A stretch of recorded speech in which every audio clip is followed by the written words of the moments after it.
पूर्णिमा का उत्सव बहुत महत्व रखता है। ये सबसे महत्वपूर्ण दिन है, महत्वपूर्ण उत्सव है, क्योंकि गुरु से हमको ज्ञान मिलता है। और बिना ज्ञान हर कोई धोखा ही खाए, प्यासा ही आए और प्यासा ही जाए। अगर ज्ञान नहीं है आपके पास में तो आप धोखा ही खाओगे। जीवन में प्यासे प्यासे आए और प्यासे प्यासे ही जाएंगे। तो इसलिए ये जो दिन है ये गुरु को बहुत ज़्यादा श्रद्धा भाव से याद करने का, उनके शुक्राने गाने का दिन होता है कि जिन्होंने हमको ज्ञान देके हमको सही मायने में मनुष्य बनाया है। क्योंकि बिना ज्ञान के मनुष्य पशु के समान है, बिना ज्ञान के। और ज्ञान है जो कि हमको मनुष्य बनाता है। गुरु के अनंत शुक्राने मन गाता है।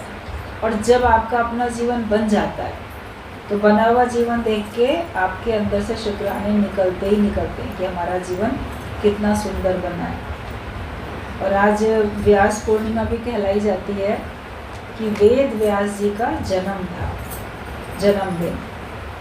जिन्होंने वेदों की रचना की, शास्त्र लिखे, सभी भागवत लिखी, सभी कुछ लिखा, उन्हीं के द्वारा सब लिखे गए वेद वगैरह सब, जिससे कि हम सब लोग को ज्ञान मिल रहा है। अगर वो ऐसे नहीं रचना करते, नहीं लिखते, तो हम सबको क्या ज्ञान मिलता। जिसने हमें ज्ञान दिया तो उनके जन्मदिन को गुरु पूर्णिमा का दिन मनाया जाता है, सभी लोग जानते हैं। अब हम लोग सब भाग्यशाली हैं कि हमको ज्ञान मिला है गुरु के द्वारा, सत्संग मिला भगवान के द्वारा, और हम गुरु के प्रेम में अपना जीवन बनाते चले जा रहे हैं। गुरु के ज्ञान से अपने जीवन को हम ऊंचा उठाते चले जा रहे हैं। इन सब में ऐसा जो हम करते चले जा रहे हैं, इसके लिए भी जो पूरा का पूरा श्रेय जाता है वो गुरु को ही जाता है। अगर गुरु हमको नहीं मिलते या गुरु हमको प्रेरित नहीं करते तो कोई भी अपना जीवन नहीं बनाता। ऐसे तो कितने लोग आते हैं, सुनते हैं और चले जाते हैं।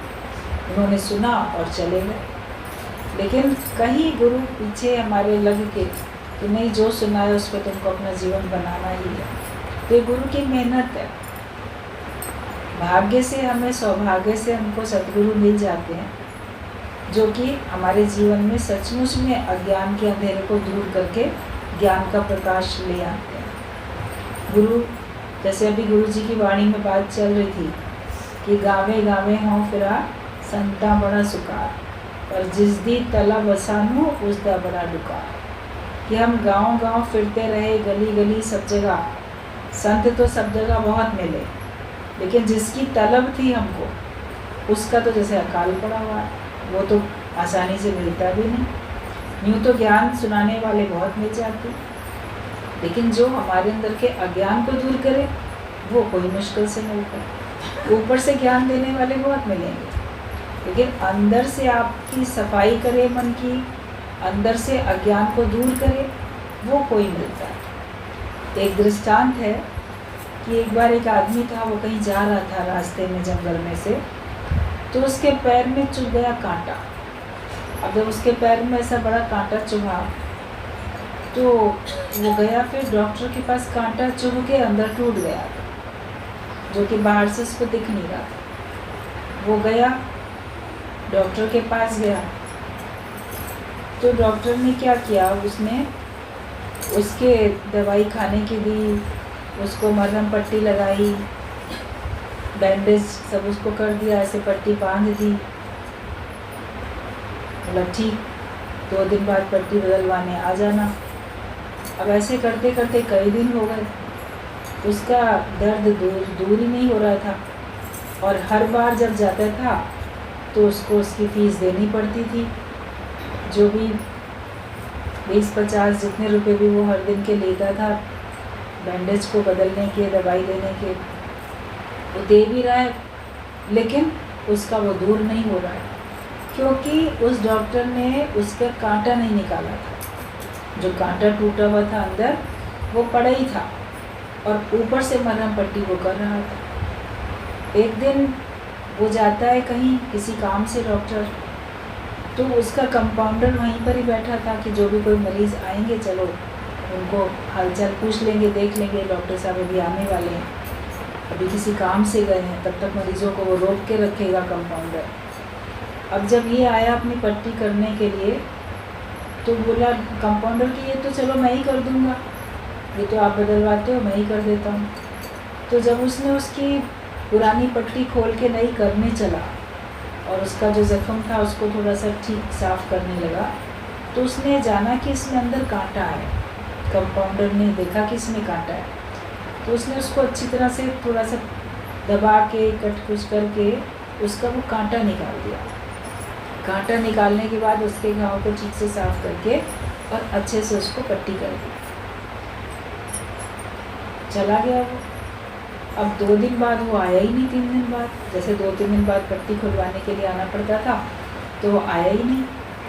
तो डॉक्टर कहता है अपने कंपाउंडर से, वो जो एक हमारा पट्टी बदलवाने के लिए आता था वो आ नहीं रहा है आजकल।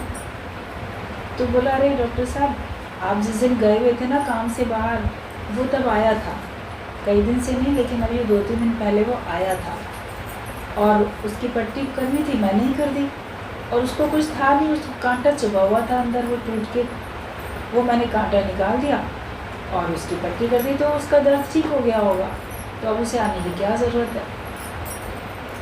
तो फिर डॉक्टर कहता है कि अरे ये तो मुझे भी पता था उसके अंदर कांटा लगा हुआ है, लेकिन हर बार के जो उससे हमको 50 रुपये मिल रहे थे, थोड़े दिन तक उससे और पैसे ले लेते और बाद में हम उसका कांटा निकाल के, तो तुमने तो उसका कांटा ही निकाल के उसका रोग ही दूर कर दिया, अब वो भला क्यों आएगा। तो ये तो दृष्टांत था। सिद्धांत गुरु जी बताते थे कि संसार में अपना लाभ लेने वाले, अपने निजी स्वार्थ को पूरा करने वाले दुनिया में सब लोग होते हैं, बहुत लोग होते हैं। और ज्ञान सुनाने वाले भी कई बार ऐसे होते हैं कच्चे गुरु, जो कि अपना स्वार्थ पूरा करने के लिए आपके अज्ञान के कांटे को निकालते नहीं, ऊपर से ज्ञान देते रहते हैं, ऊपर से आपको प्यार ज्ञान समझ देते रहेंगे, लेकिन जो रोग है तुम्हारा अंदर का, मैं मेरे से जो तुम अटके हुए हो, जीव भाव में जो पड़े हो, वो जो रोग है उसको कोई निकालता ही नहीं, अज्ञान को कोई दूर करता नहीं है। क्योंकि अगर वो उस जड़ को ही समाप्त कर दे कि तू देह नहीं है, तू आत्मा है, तो फिर आप आत्मिक निश्चय में आके जीवन मुक्ति का आनंद लोगे। उनको डर लगता है कि कहीं ये जीवन मुक्ति का आनंद लेंगे तो उसके बाद फिर ये हमारे को तो मानना शायद बंद ना कर दे, हमारे पास आना ना बंद कर दे। ये उनकी भ्रांति होती है, भ्रम होता है। लेकिन वो रोज़ का जो उनको, हर बार का जो उनको मिल रहा है कुछ दक्षिणा, कुछ पैसा, तो उस वजह से वो उनको इल्झाए रखते हैं। दुनिया में ऐसे होते हैं। कभी कहा कि जहाँ तहाँ ढूंढे संत तो बहुत मिल रहे हैं, गावे गावे हों फिरा संता बड़ा सुखा, बहुत सब आराम से मिल रहे हैं। लेकिन जब आप ये देखते हो कि जिसको हम चाह रहे थे, जो हमारे अज्ञान को दूर करे, तो उसका तो बड़ा जैसे अकाल पड़ा हुआ, उसकी तो आप देखोगे कि बहुत कमी है। लेकिन हम लोग सब भाग्यशाली हैं कि हमको सद्गुरु ऐसा मिला जिसने पहले ही दिन से हमारे अंदर बसने वाले अज्ञान के कांटे को निकाल दिया। उसने कोई हमको ये नहीं किया कि तुम अभी सेवाएं करो, तुम अभी भक्ति करो, अभी पूजा करो, अभी ध्यान लगाओ, अभी समाधि लगाओ, अभी दान दक्षिणा दो, ज्ञान तुमको अभी इतनी जल्दी थोड़ी लगेगा, पहले मन को शुद्ध करो। लेकिन उसने पहले दिन तुमको बताया कि मान ना मान तू है भगवान, ये 5 तत्वों की देह तुम नहीं हो और तुम इस देह को धारण करने वाली वो सत्ता है। पहले ही दिन से ये ज्ञान दिया, रोज़ ये ज्ञान देता है। फिर इस ज्ञान में टिके रखने के लिए हमको कोई ना कोई युक्ति बताता है, जिसकी जो समस्या होती है उस समस्या का वो समाधान भी करता है। तो ये सच्चे गुरु की निशानी होती है, जो कि हमारे अंदर के रोग को जानता है और उसको तुरंत दूर करता है, क्योंकि उसका हमारे से स्वार्थ नहीं है। उसका हमारे से निस्वार्थ प्रेम है, और वही निस्वार्थ प्रेम वो हम सबको सिखाता है। दादा भगवान ने निस्वार्थ प्रेम, निस्वार्थ रूप से ज्ञान दिया। उनके मन में ये आया विचार कि हमें ये ज्ञान सब तक पहुंचाना चाहिए, सभी को तो ज़रूरत है। जैसे संतों के अंदर में भगवान की कृपा से ये करुणा का स्वभाव आता है कि हर एक को ये ज्ञान मिले,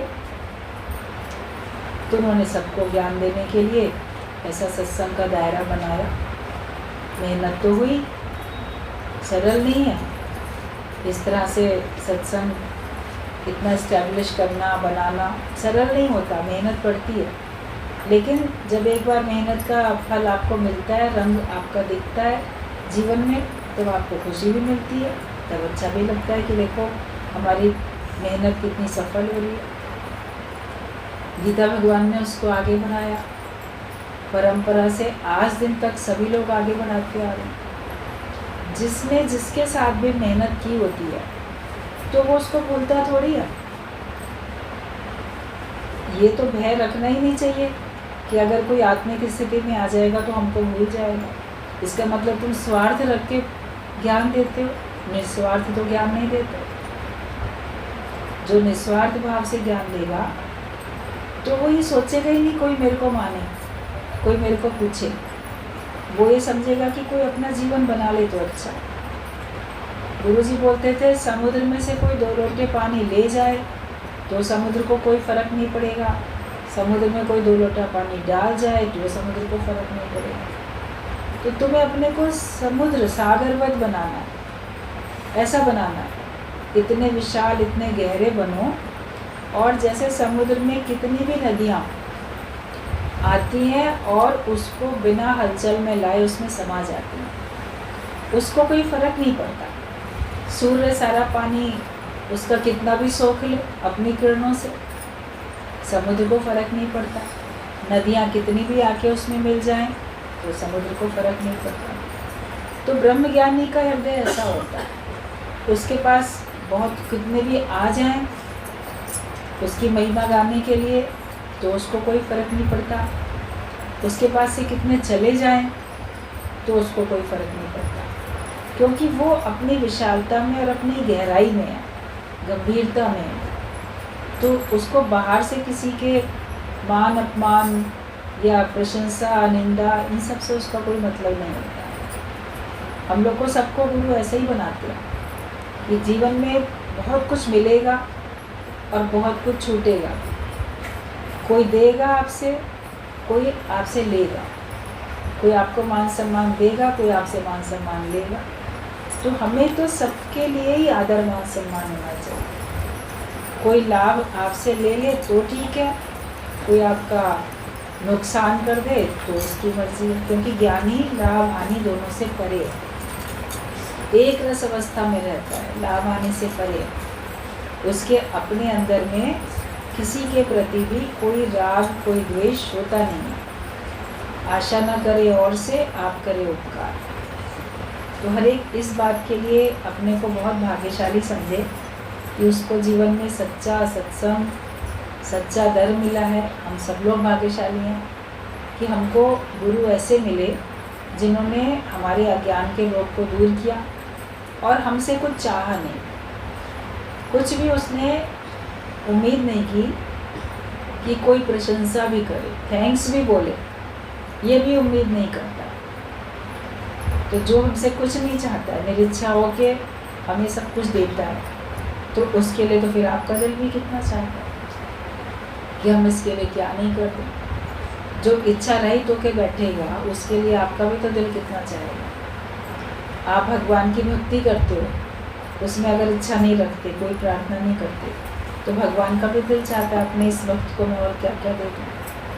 आपके घर में आपकी संतान है, अगर वो आपसे उम्मीद नहीं करती है, आपको कुछ नहीं कहती कि मुझे ये दे दो, मेरा ये नाम में कर दो, तो माता पिता का खुद ही मन करता है कि इसको और क्या दे दूँ।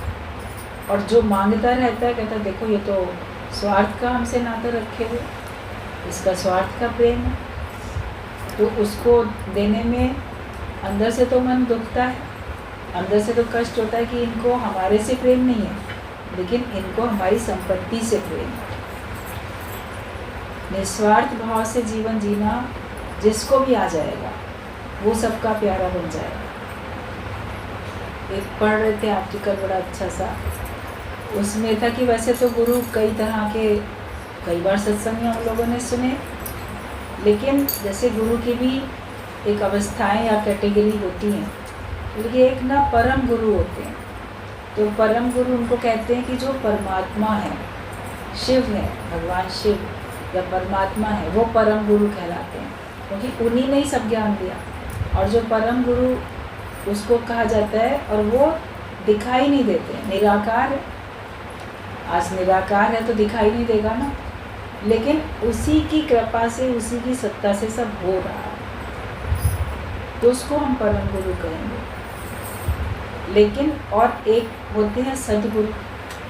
सद्गुरु का ये होता है कि वो हमें दिखाई देते हैं, मतलब साकार। निराकार भी परमात्मा, साकार भी परमात्मा, निराकार भी गुरु, साकार भी गुरु। लेकिन वो परमेश्वर परमात्मा वो निराकार है, दिखता नहीं, लेकिन फिर भी उसी की सत्ता से सब हो रहा है। साकार भी तो उसी की सत्ता से चल रहा है।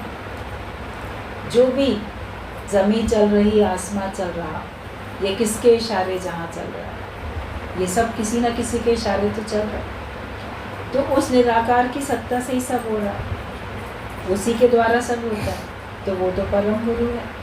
लेकिन जो सतगुरु है वो हमको दिखाई देता है और उसके द्वारा सब होता हुआ दिखता है, लेकिन वो बदले में कुछ ना चाहते हुए वो हमको सब कुछ देता है। इसीलिए वो सद्गुरु होता है, वो हमको सत्य का उपदेश देता है।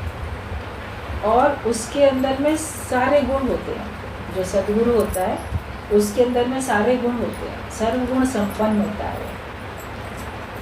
इसलिए उसको सब मानते हैं, सब उसको मान सम्मान देते हैं और सब उसको प्यार करते हैं। सारी सृष्टि, सारी प्रकृति उस सद्गुरु को प्यार करती है। कहा जाता है कि जो भी ग्रह नक्षत्र, तारे सितारे, जो भी ग्रह नक्षत्र हैं, वो भी सब उसको प्रेम करते हैं।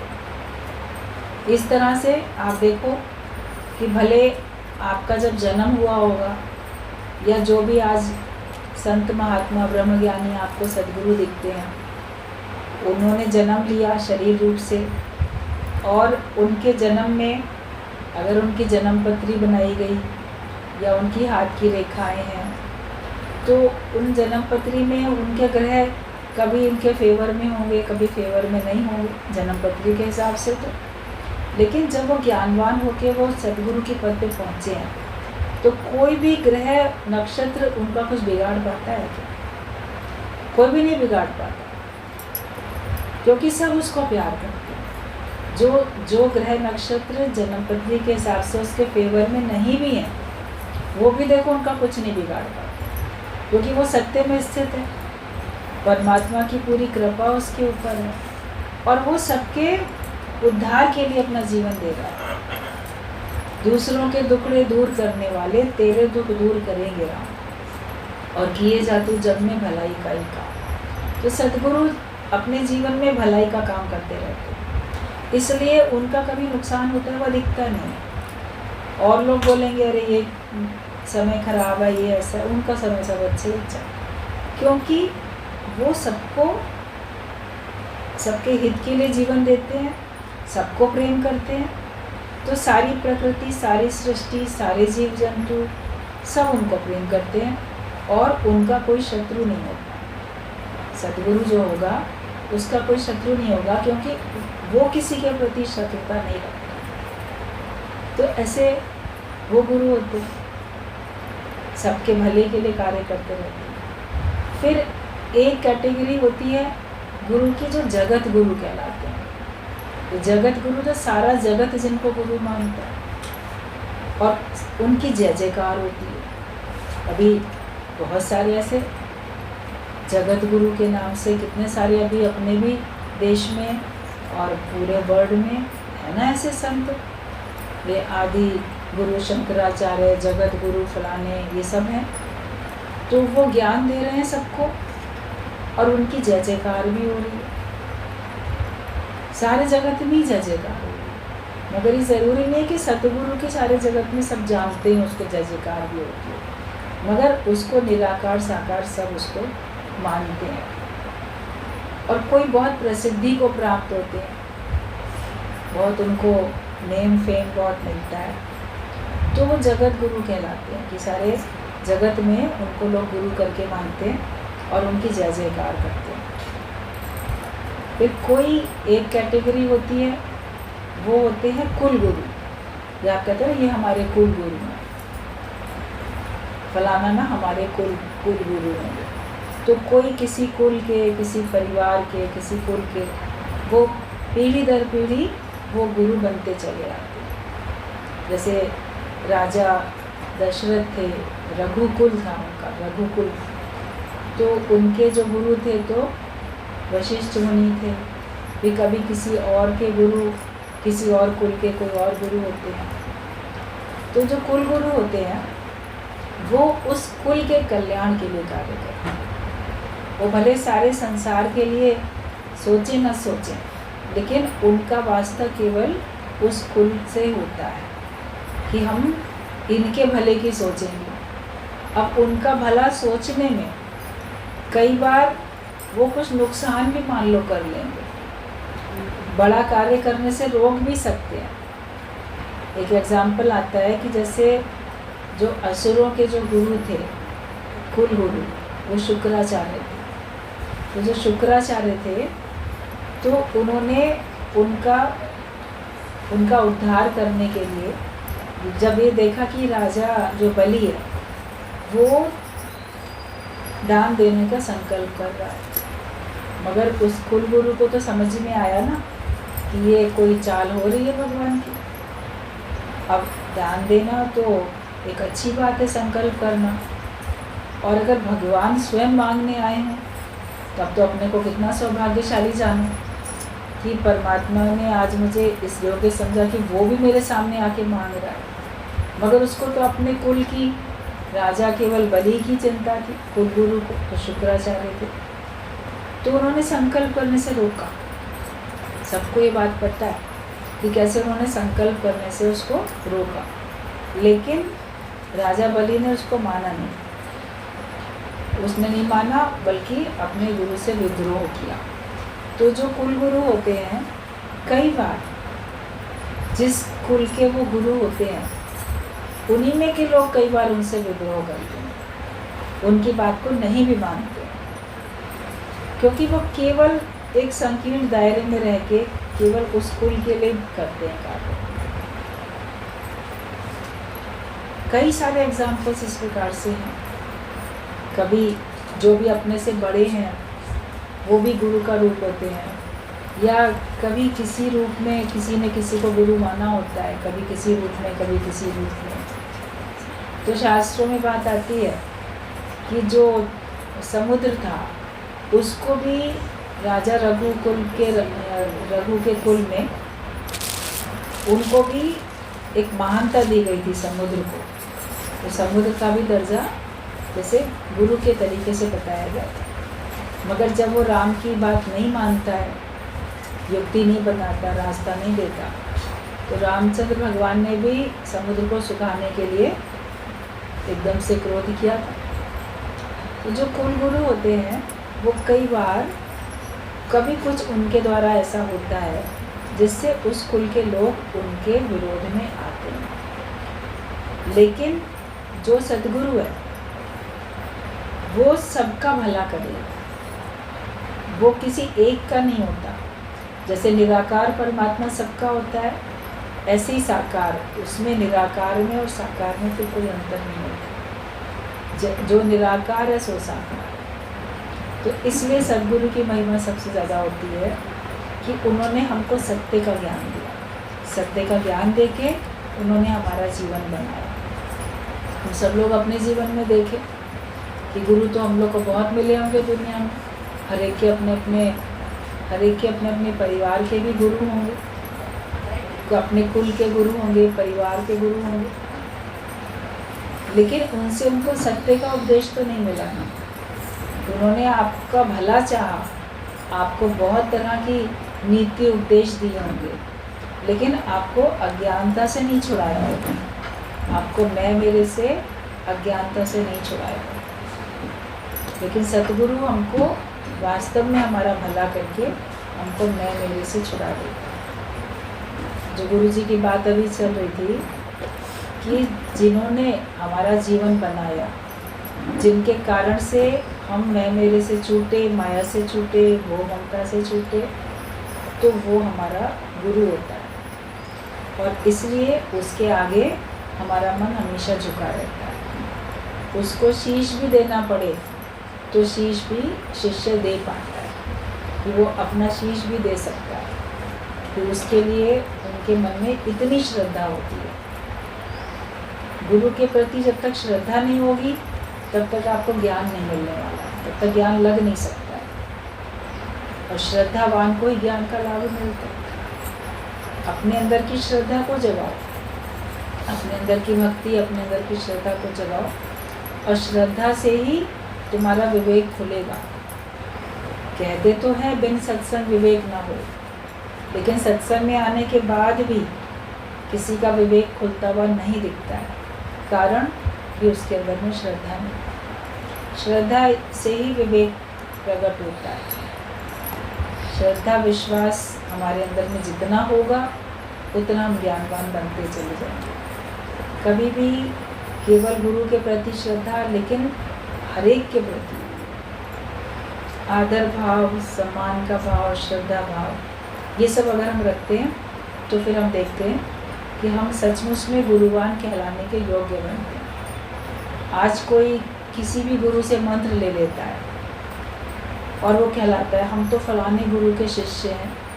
कई ऐसे संसार में हैं जो जगत गुरु के द्वारा या किसी भी गुरु के द्वारा मंत्र लिया हुआ है और उसका पालन भी करते हैं, बहुत नियम से पालन करते हैं। लेकिन फिर भी अगर उनके जीवन में कुछ ऐसा अज्ञानता का कार्य होता हुआ दूसरे लोग देखते हैं तो फिर बोलते हैं ना कि ये कौन से गुरु के पास जाते हैं, किस गुरु ने इनको क्या सिखाया। तो गुरुवान बन के रहना मतलब कि ज्ञानवान बन के रहना। केवल मंत्र लेके मैंने गुरु कर लिया, मैं गुरुवान हो गया, उतने से आपका काम बनने वाला नहीं है। लेकिन हम जब ज्ञानवान होके रहेंगे तभी हम गुरु को प्रकट करेंगे। हमारा व्यवहार हमारे अंदर बसने वाले गुरु को प्रकट करता है, या हमारे अंदर अगर आसुरी प्रवृत्ति है तो उसको प्रकट करता है, दैवी प्रकृति है तो उसको प्रकट करता है, आसुरी है तो उसको प्रकट करता है। हमारा व्यवहार ही तो ये सिद्ध करता है। सतगुरु सिख की हलत पलत संवारे। जो सतगुरु होता है वो हमारी बाहर भीतर की पूरी स्थिति को सही कर देता है, हमारा जीवन अच्छा बन जाता है। तो इसके लिए सुधार अपना करें, गुरु को हर पल याद करो। भजन तो हम बहुत सुंदर गा लेते हैं सब लोग, हर पल याद तुम्हारी हो, हर पल तेरा नज़ारा हो, सेवा सुमिरन और सत्संग जीवन ये हमारा हो। ऐसा जीवन हमारा बने। लेकिन हर पल अगर हम गुरु को याद रखेंगे तो कभी भी अज्ञानता में हम जाएंगे नहीं। अज्ञानता में हम जाते ही तभी हैं जब हम गुरु को भूलते हैं। भगवान को भूलने से, गुरु को भूलने से आपके अंदर में सारे रोग व्याप जाते हैं। तो अगर सचमुच में अपने स्वरूप में स्थित रहना है हर पल, तो हर पल हमको साकार सतगुरु को, जिसके द्वारा हमको सच्चा ज्ञान मिला और किसी के द्वारा भी हमको ज्ञान मिलता है, उसकी हम कदर करें, उसको मान सम्मान दें। आज टीवी में भी लोग इतना देखते हैं, भले उनको अपना गुरु नहीं माना होता है, लेकिन फिर भी अगर मान लो आप कभी देखते हो किसी की कोई बात आपको अच्छी लगती है तो उसको जीवन में उतार लेते हो ना। देखो फलाने ने कितनी अच्छी बात बोली, कितना अच्छा किया। तो हम गुण ग्राहक दृष्टि रखते हैं ना सत्संग में आने के बाद, तो हम हर एक से गुण उठाते हैं, हम हर एक से ज्ञान ले सकते हैं। अकेले दत्तात्रेय ने नहीं 24 गुरु कर दिए, सारा संसार ही हमारा गुरु रूप होता है।